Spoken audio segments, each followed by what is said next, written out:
Okay, I think we're good to go. I'd like to call this recreation meeting for September 11th, 2020 at 7:11 p.m. First off, I'd like to have a moment of silence on this. Okay, I think we're good to go. We're a little delayed here, but okay. We'll have a moment of silence for that tragic event that took place 19 years ago today in New York with the Twin Towers and across our country where many people lost their lives to an awful day in our history. So I'd like to take a moment of silence to remember all those that we lost that day.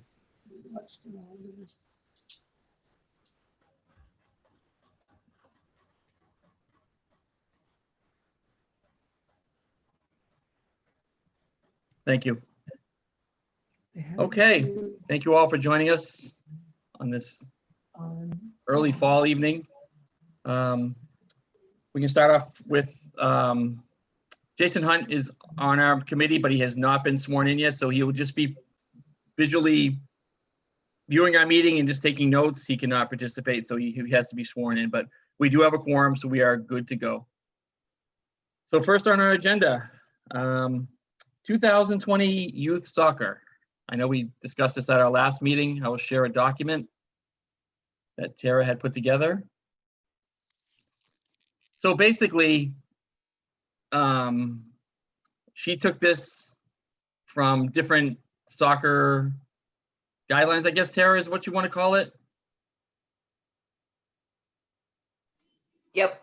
Yeah, just different things that different clubs and things are doing. So pretty much what we talked about, just a skills and drills. Our games can't happen this year. It's just not feasible for youth soccer to try to keep with these new rules and all the changes. I think we need to take baby steps to get these kids back into outdoor recreation. And if you change the rules of soccer with these little ones, it's hard enough on a normal year, never mind a COVID year, to try to have them social distance and so forth. So I think just getting them outside and getting them kicking a ball around is a big win for us, where many, many towns around us have canceled. So I think we're heading in the right direction to try something and get these kids back. So pretty much, and I was looking at Chair City Youth Soccer, what they're doing. They're doing clinics also in Gardner. So it's pretty much mirroring what they're doing in a way, but just very spread out. So, these would be the proposed times. So 8:30 to 9:30 would be U6.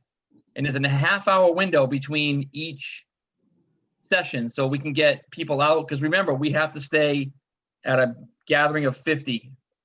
You can't go over 50. So between people using the park and so forth, we have to maintain that limit. So 9:30 they have to leave, and there'll be no concession stands. There won't be anything open for them to hang around with. So they're going to have to just kind of move on if they can. Then 10 o'clock to 11, same scenario. 11:30 to 12:30, same scenario, and we ended at 2 o'clock, which I think is pretty fair time. I mean, it's not the whole day, but it's a good chunk. And I don't know what numbers will be. I don't know if we'll have any or we'll have enough to, you know what I mean? So it's hard to tell, because baseball is the only sport playing right now, and some AAU basketball is finishing up and so forth, but really there's nothing else going on. So a lot of kids have already signed up for baseball because they didn't know that we were going to, if soccer was even going to make it, because it just went to moderate level anyway. So pretty much guidelines, we have to make sure these guidelines are followed in yellow. They're required to wear a mask. There's no ifs, ands, or buts about it. We have to make sure everybody has a mask. Hands need to be sanitized. We'll have sanitizer on the way into the park so they can sanitize their hands.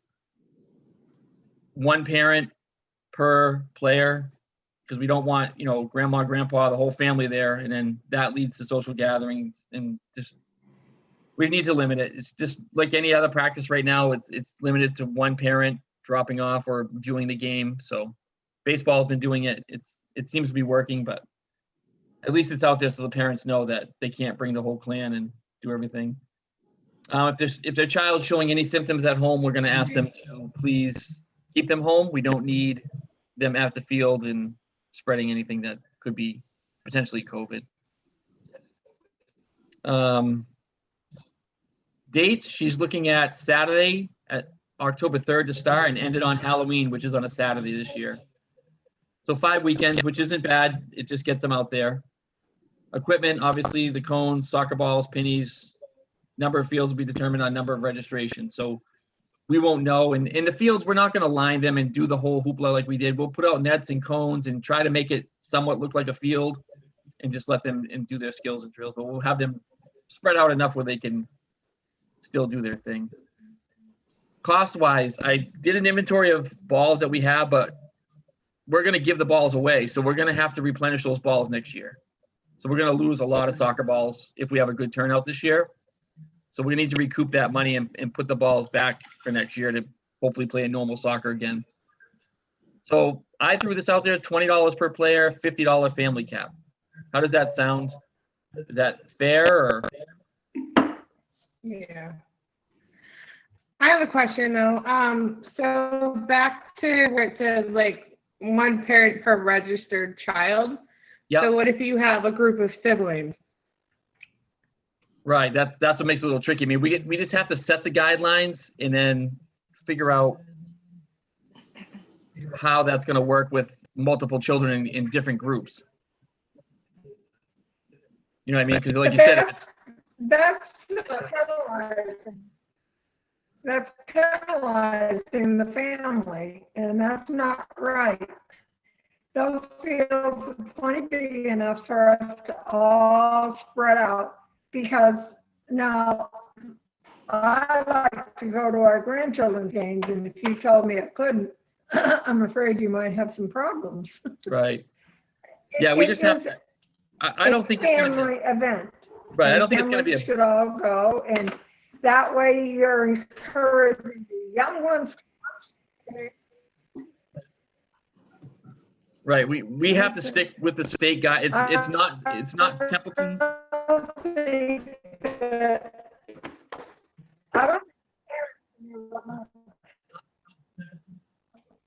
I think he's trying to say it's not Templeton's rule. It's not Templeton's guidelines. It's the state guidelines, and they do send out.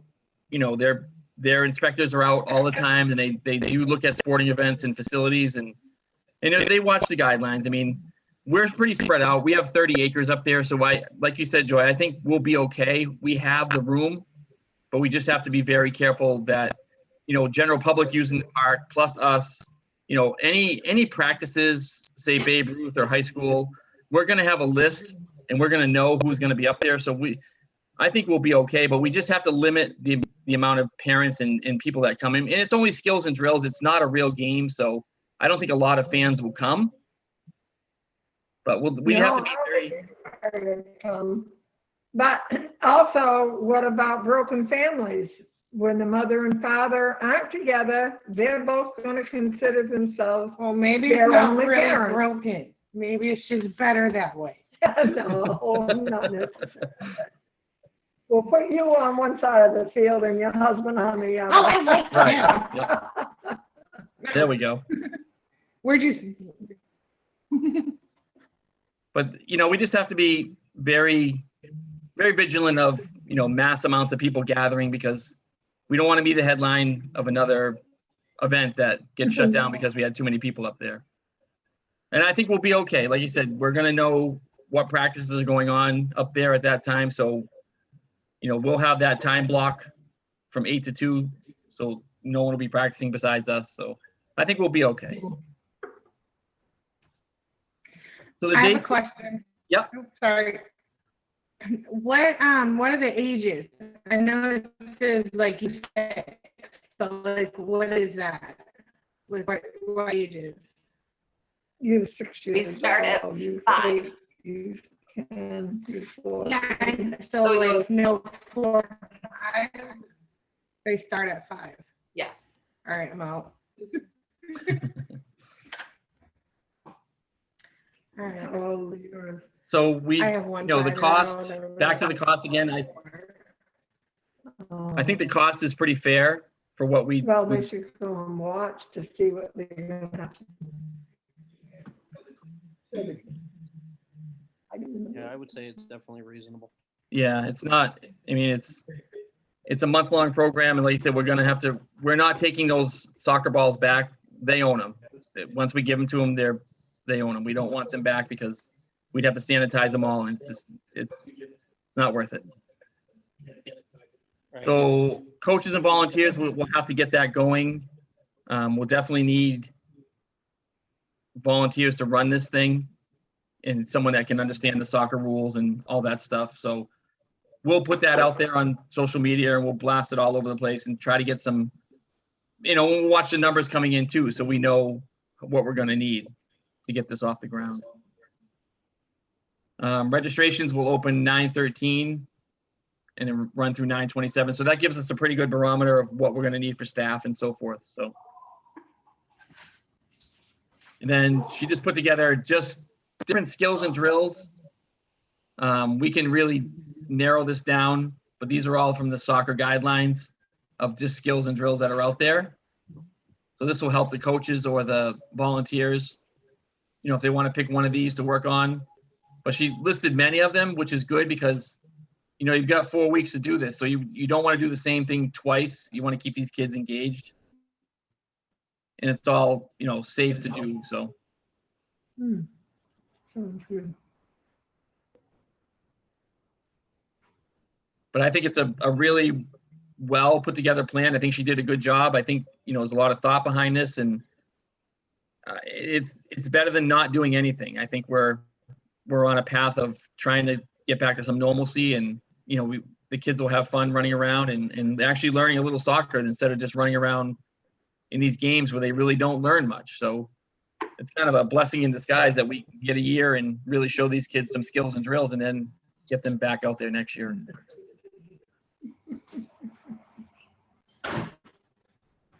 So what does everybody think on this plan? All in all, I think it's 46.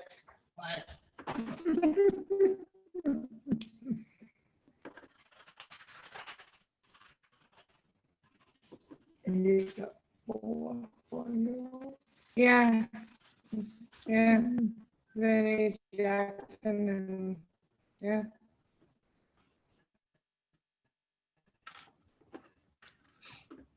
All right, so I think, Tara, do you have anything that you want to add? Do you think this could be, I love the we can house pull this like off? that. And I think so. yeah, As long as we have help. right, that's the thing. We need the public's help.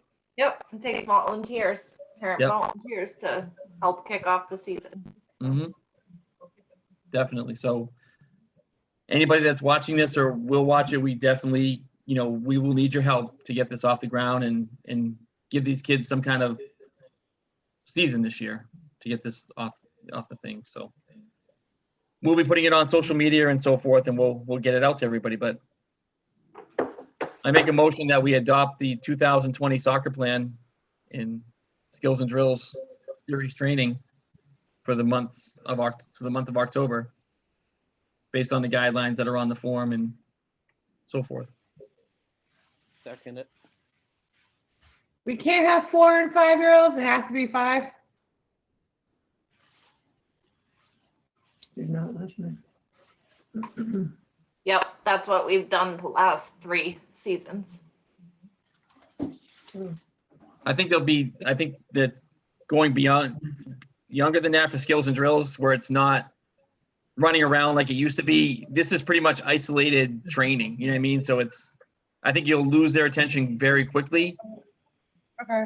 Compared to, back in the day where you could just run around and chase the ball around, I would say definitely let them go. But where this is more of slowed down and, they have to maintain distance and so forth. I think we stick to that. You can play flag football. Right. You can be able to play soccer. Yeah. Okay, fine. I'll start it. Just so you know, you're losing 4 kids. But flag football's on hold too. So Right. that's another unfortunate one that's not even probably going to get off the ground around here. No. What I'm saying is, like, my little boy last year could play flag football at 4. They do that. Okay, so the motion on the floor is to accept the 2020 soccer plan. We have a second on that. I'll do a roll call vote. Dan? Second, yes. Yes? Yeah. Yeah. Joy? And I vote yes as well. I don't know.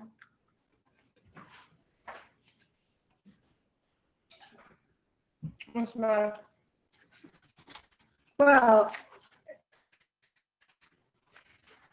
Jessica has a point. Her little 4-year-old played flag football last year when they must have been 3. So they have some coordination and some skill. What's that skill? Well, maybe not as much skill as you need or you hope, but I hate seeing kids have these rules set in stone and without even trying out to see are they going to be capable of keeping up or doing what they want, what the coaches want them to do. Yeah, I agree. I mean, it's tough, No, but I think there's a delay. you have to cut it at a certain point. I think this year where we're just trying to get something off the ground, I think we need to stick with the age levels we have right now because the unknown is out there. We don't even know what we're going to do out there, and to have all the little ones out there and then try to keep them socially distanced. And like last year, if they played flag football, this wasn't even around. The social distance wasn't around, the masks, nothing was around. So this is a whole new world for these little ones, and it's tough. So I think, we need to stick with what we have on the here and see how it goes. And next year when soccer hopefully returns to some kind of normalcy, we can venture back and get the little ones out there and where it's more organized.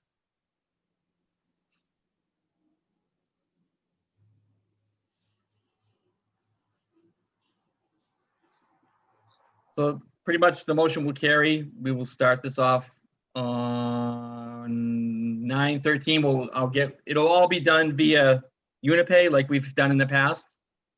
So Tara will be able to track the numbers as they come in. She can see them. And then we'll be able to go from there. She'll have to update us, what she sees from numbers and so forth. If we get 5 kids sign up, it's not even worth getting it off the ground. But the consensus out there is they want to do something, hybrid or not, they want to do something. So I think we'll be okay. I think we'll have enough kids to actually pull off some kind of program, and we'll take it from there.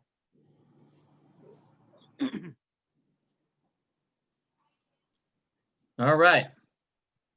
Let's get back to this.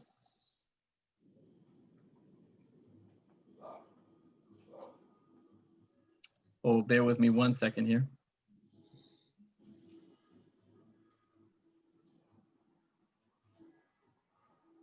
Scott, can I ask one question? I know I'm not voting here tonight, but Yeah.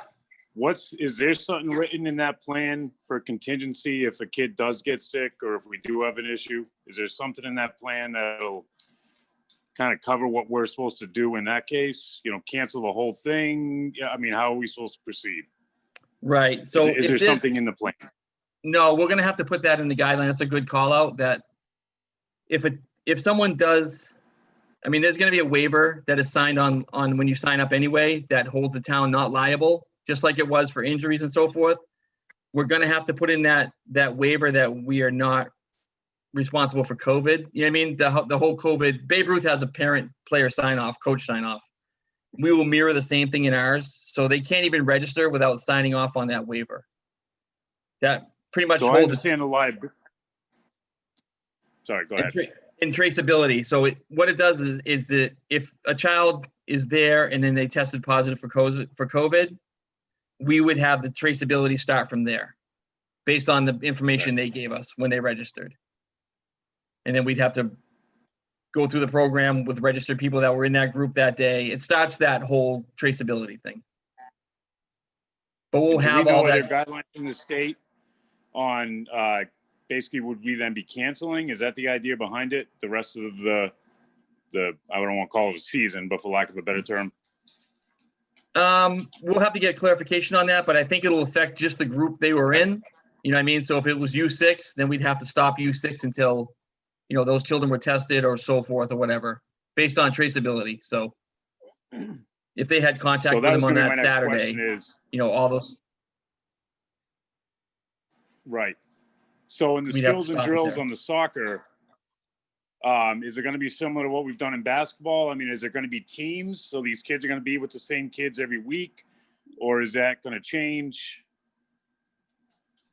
I think How's that Tara gonna can work? answer that one. Yeah, Yeah. Tara can answer that one. So depending on coaches, it will be set up similar to a soccer team. So they'll be with the same group Okay. each week. Which is good Okay, for us all right. because that helps the traceability factor. If something does, Sure. God forbid, come of this, we know U6 was with, the 7 same kids, and we have the waivers on file. We have all the information on file, so we can instantly reach out to them and say, there was someone contracted COVID. This is who they had contact with on Saturday. Please get tested. Let us know the test results of your child within Okay, a certain amount of good. time. But we will Thank stop. If we have one confirmed case, we have to stop, just for the safety of the program. Got it. Yep. Thank you. Good question. Thank you. Any other questions on that one? Okay. Let's go back here.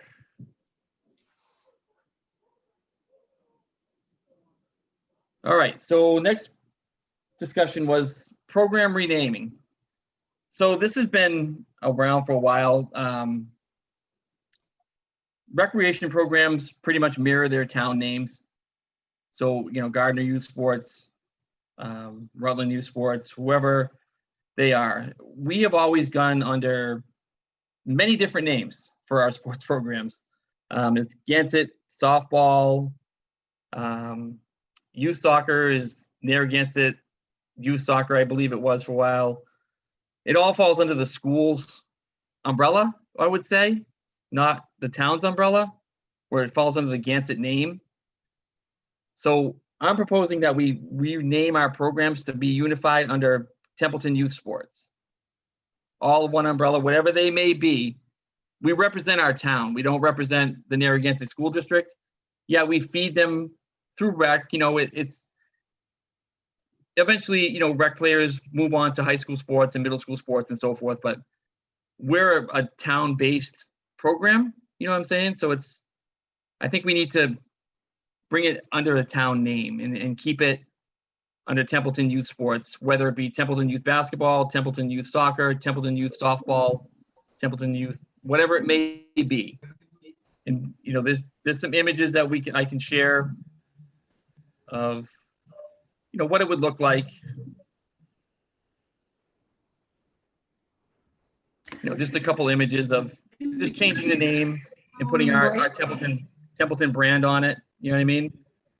Colors will obviously, we'll pick our colors. We'll decide on all that stuff, but I think it should be definitely Blue. Blue, right. Blue. Yeah, blue. Obviously, the blue that we've always run with. It's been like that forever. I know Xavier has some ideas about some NBA style looking shirts, but this logo would be on them. So just something to think about. I think we definitely have to change and rebrand ourselves and represent our town more than, we're kind of confusing people saying, well, is it a school function? Well, no, it's a recreation program. You know what I mean? So having the Gansett basketball and the Gansett softball and all, I think it's confusing people more. And it happened a lot with youth baseball. People thought that we ran Narragansett youth baseball and we don't. And it's kind of strange. I think that sounds like a good idea. Just change it up a little bit. I think, like I said, it'll brand us more as a recreation program and kind of give us an identity of our own and kind of quell some of the confusion out there. Yeah. Good. I think that sounds like a great idea, Scott. What does everybody else think on that one? I like it. I dig it. Yeah. Probably a good idea. Yeah. Good. All right. So, I'm going to table this because we definitely want to come up with logos and colors, and we want to be unified on what we do. You know what I mean? So I'll definitely table this till we can all get together on this. But I don't think we need to discuss colors. now you want to go with the blue? We're going to be playing at Gilman Way with a blue paint job on that building. Yep. We ought to be following through. Okay. That makes it easy because, like I said, our color scheme pretty much everywhere is blue and white. So I think we should stick with the blue and white and just Me change too. the name. That's all. Okay. But, we can vote on that tonight, and then, I'll submit some samples of, as the sports come out, Tara will obviously pick something that looks good for Templeton youth soccer, and we'll go from there and let the directors pick their logos, I should say. But as long as it says Templeton youth basketball, Templeton youth soccer, Templeton youth softball, and so forth. So I make a motion to change and rebrand the Recreation Department sports names to Templeton Youth Sports on all sports and activities. I'll second. I agree. I agree. All right, I'll do a roll call vote. Dan? Yes. Jess? Yes. Joy? Yes. And I vote yes as well. All right. Let me get out of this screen. Okay. Next item agenda is social media consolidation. We have a lot of social media outlets that we use. We use the soccer page. We use the basketball page out there. There's a softball page out there. And then there's Templeton Recreation's main page. I think we need to consolidate onto one source for the community. I think people are scrambling around. Oh, I didn't see it here. I missed registrations. It wasn't on the softball page, but it was on the soccer page, or it was on the Templeton Rec page. I think we should go under one rec page where we're all admin. We all have powers to it. The directors have powers to it. I think it's easier for them to post their things on one page and find everything on one page. I think we've grown so much that, back in the day we had that one page, and now we have another page. And I think by one centralized Templeton Recreation page, it kind of puts us all in the umbrella, and it's a better way to communicate with the public. I agree. I I agree. think we should do that. So what we'll do is we'll take down those other pages, and I'll go on them and tell all those people that we're going to be taking this down. I'd say October 1st gives them time to relocate, find Templeton Recreation, make sure they're comfortable living on one page. So I'll make a motion to take down all other recreation pages and keep the Templeton Rec page to be taken down October 1st. Sounds good. I agree. Second. All right. third, Whatever. Again, I just want to bring up, that's only like 2 weeks away. Is that Yeah. enough time? Yeah, people are pretty quick with that stuff. If we put it out there on that I'm main not on page. any social media, as you know, Okay. so I'm going on that. All right. Okay. Yeah, it's a pretty quick transition, and a lot of them a lot of them are multi-users anyway. They follow all of them, but I just want people to know that page will be disappearing. So Okay. 2 weeks is enough time then. Okay. yeah, I think that's everybody else. 2 weeks good enough time, or we think we should go further? I think it should. No. Yeah. Okay. Let it go. All right. So I will do a roll call vote on that. Dan, Yes. Jess, Yes. and Joy. Yes. Okay, and I vote yes as well. Okay, now we're on to updates. I think this is going to be the fastest meeting in recreation history. Yeah. So, Hold on, I'm just going to might we did screen something here.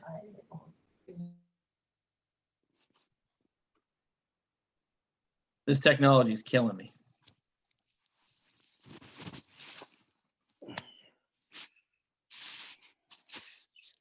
Okay, so the bench at Gilman Waite, the one that Joy had helped us get off the ground here, it is in motion. The bench has arrived. This will be the area around the flagpole where we're going to make her garden with her bench. This mark right here will be her bench, Erin's bench. It's purple. It says in love and memory of Erin Cotis McKay. We've had numerous donations and so forth. Graves donated all the blocks that will go around the garden. It'll make a nice, they'll have caps on them, so it'll be a nice raised garden with the bench in the middle. And this is the actual starting of the digging today. So the garden is starting to take outline now. The rock has been poured. The bricks are relaid next week, and then they'll start with the landscaping of it. So Erin's bench will sit looking out at the softball fields, permanently mounted into the ground. It will not be able to be moved. Right underneath the flagpole.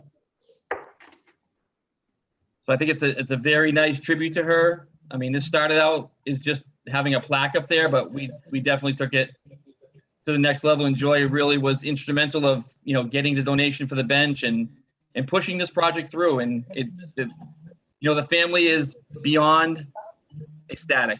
They're so thrilled that we're going to do something like this. And, we're going to have a dedication ceremony for the family and the general public to come up and just see what we've done. And, and the Cotises are very blessed they have a place now where they can go and sit and just remember her.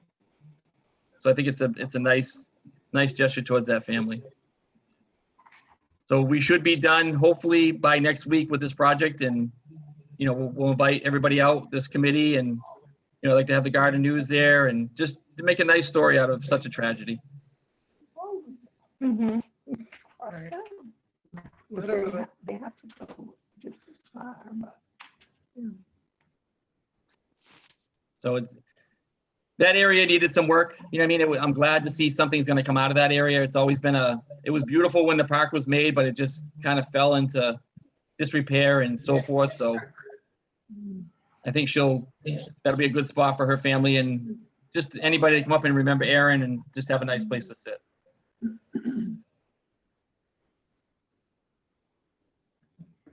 That's cool. I think I mentioned last time the scoreboard has been delivered to Gilman Waite.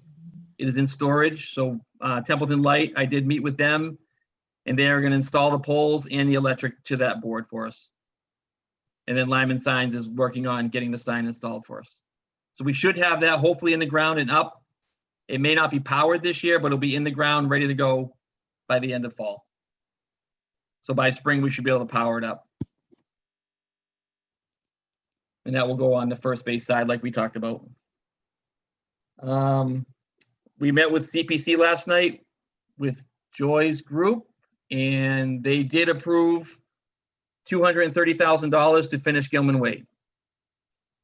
So that will now be put on a town warrant, and that will be presented at town meeting for approval. So that includes the irrigation, total fence replacement, concession stands, bathrooms. So that's all the concession stands, the plumbing, the electrical, the general contracting will be done, all under that umbrella. And when would that be done? It has to be put on the town meeting, so it'll be voted on at fall town meeting on November 4th. I'm sorry, November 4th. The town has to vote on approve that. But CPC has approved the funding for us to finish that project. They want it done, one shot, all done. and we need a lot of townspeople to go and to understand what CPC does. And that this money, we've already paid, it's already been taken out of our taxes, and it's usually not more than $50 a year, but we can do wonderful things with that 3% tax that they're taking out of us. And we first heard of it in Oklahoma City, where they've got the most beautiful wagon train, all in bronze, and they only do a 1% or 1 cent tax on a dollar out there. And they've got a little river going through it and the whole bit. It is just beautiful. And it's amazing because this is not costing us any more money. The money is coming from when people sell their houses, all their taxes or all the closing costs. That is where the money is all coming from. But the townspeople do not understand it. They don't understand anything about CPC. And that's why they're always voting it down. We have this money, it's available, let's use it for something for our town. And this would be perfect. So we do need a lot of people there to vote it in and to help spread the word as to what it's all about. I agree. It's money that is designed for this purpose, to finish recreation areas and, build beautiful parks for our future. So it's definitely a untapped resource that we definitely need to use. And, there's still a lot more to do up there besides this, but, this will really put closure up there, I think, to what we need to do. But just to have that concession stand done and new fencing and an irrigation system, and there's a landscaper that's been hired to weed and seed and fertilize that grass. So even after the irrigation's in, there's someone to take care of it after, so we won't lose what we've done. So that's a huge step up there, that everything will be taken care of going forward. And just putting water on that field is a big win, you know what I mean? Because it's so dry up there.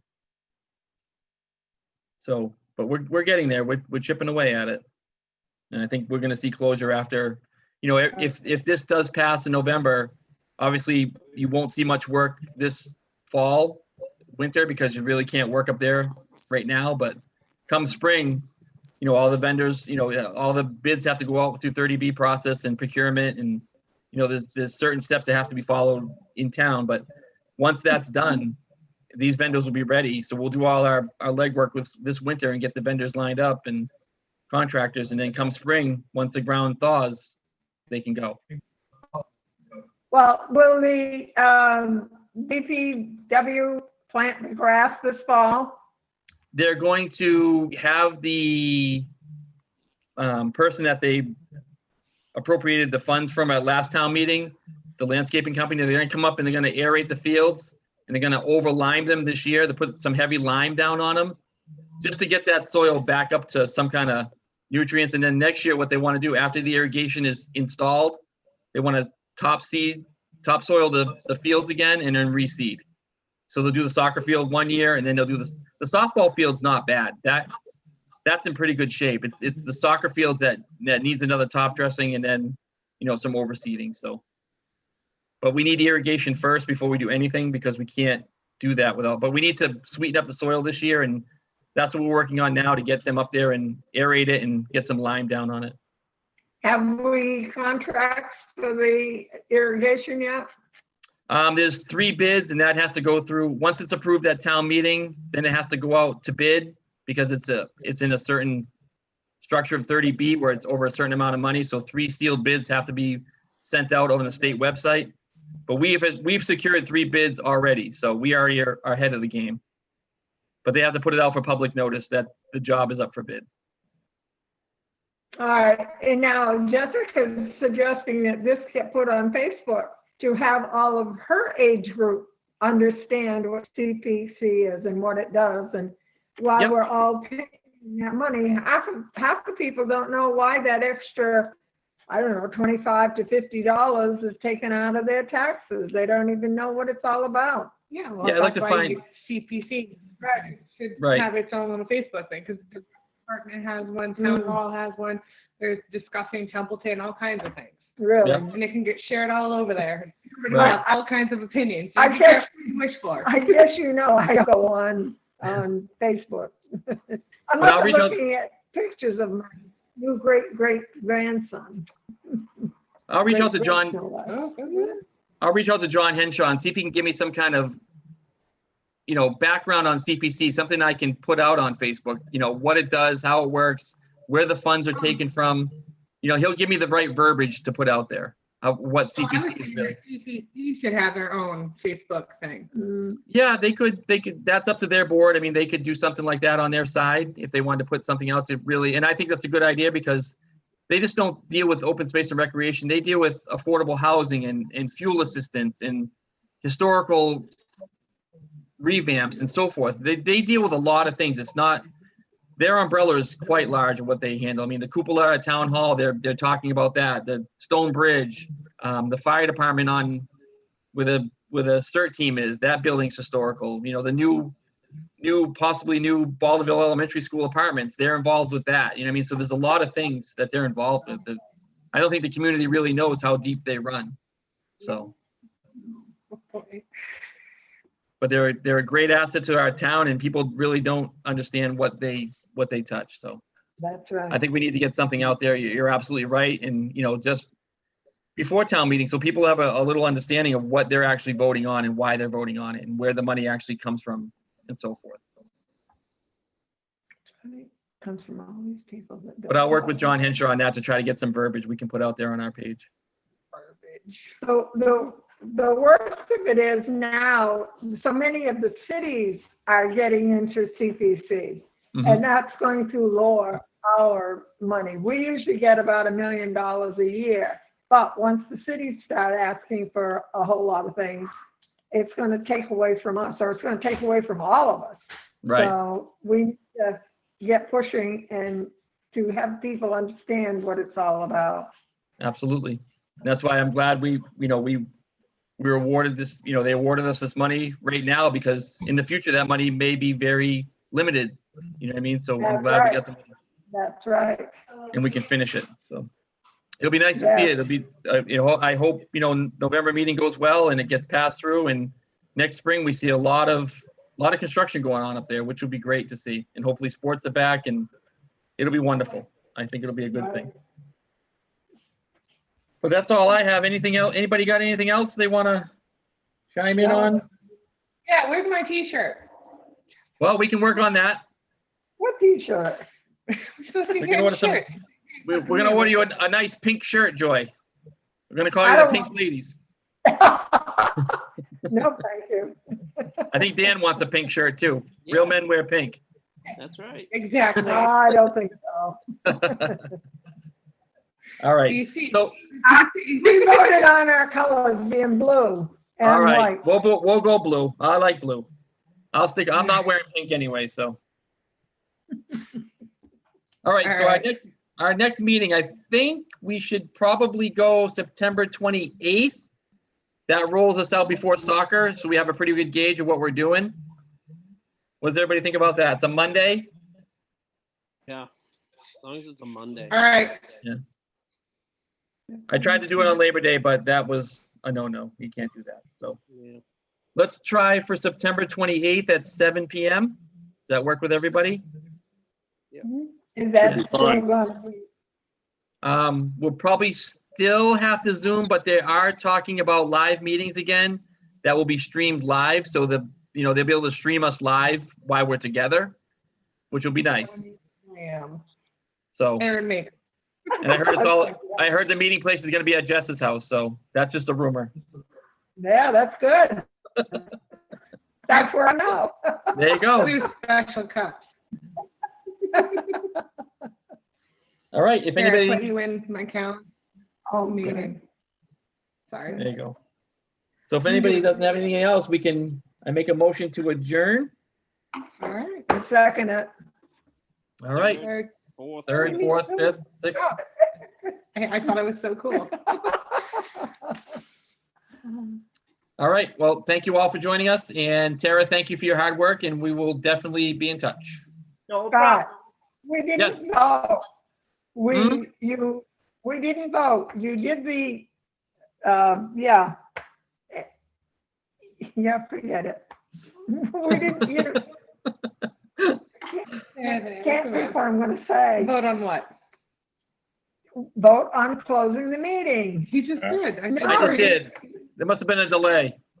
You voted and you seconded it, but then you're supposed to include the rest of the people by Okay. having them vote. All right. So I'll do a roll call. Dan, End it. end it. Yes. Done. Joy, Done. I want to stay. Just kidding. I vote to end this meeting. That's what I All right. did. Bye, guys. Thank you. Have a good night. Good night.